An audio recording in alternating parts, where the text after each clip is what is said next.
beginner's guide to Excel. Today we'll cover about cell referencing in Excel. And this is what is a spreadsheet, which I have highlighted here. And each spreadsheet is divided into rows and columns. And the columns are named with alphabets and the rows are numbered. And the intersection of the column and the row is what is called as a cell. Now, every cell, if you can see, has a cell address. So if I'm clicking on this, this is an active cell. And if you can see here in the name box, it is written D2. So it is referring to the column D and the row number 2. So cell reference actually means referring to the cell address. If I want to do some calculations in Excel, it is very important to learn cell reference because it makes the Excel task easier.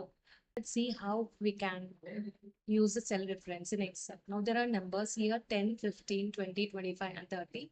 And if I want to refer to the B cell, I have to type is equal to and then B and it is in row number 2. So B2. So what once I enter this, the row number and the column number and the row number, and I press enter. So the value from the B2 cell will be picked up to this into the D2 cell. So the B2 cell value, which is 10, is picked up into the D2 cell. And similarly, if I use the same thing and I will take C2, B3. So now I'll take B3 and see the 15 is selected, it is highlighted, and then press enter. So you're referring the cell. So cell reference will copy whatever property or whatever formula or whatever number or text, whatever that is there. If when you refer that cell in another cell, and we can do cell reference helps in doing many calculations, in copying down the formulas, in copying down the data with help of cell reference. So now if I want to do some calculation with these 5 numbers, I would do it like this is equal to 10, then plus 50, 15, then plus 20. So this is going to be a time taking task, like some calculation. So Excel has given us an option of cell referencing, and let's see what we can do now with this. How we can do the addition with cell referencing. Now here we will type is equal to, and you can use the sum formula. So this is a predefined function that is given in Excel, and just give the parenthesis. Now select the range of cells. Now B2 to B5, B6 is selected. So you're referencing these cells here, this range of cells you're referencing, and close the parenthesis and press enter. So this makes cell referencing makes formulas much easier, and you can always, instead of typing the constants there, you can cell reference allows you to create dynamic interconnected systems and models. The cell references can be many types. Now, the main 3 types of cell references are relative reference, absolute reference, and mixed reference. And relative cell reference is a default type in Excel. So whenever you enter a formula, the Excel takes a cell relative reference to calculate to do the arithmetic operations.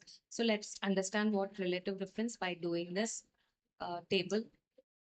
So here we are using 2 is equal to 2 plus 3.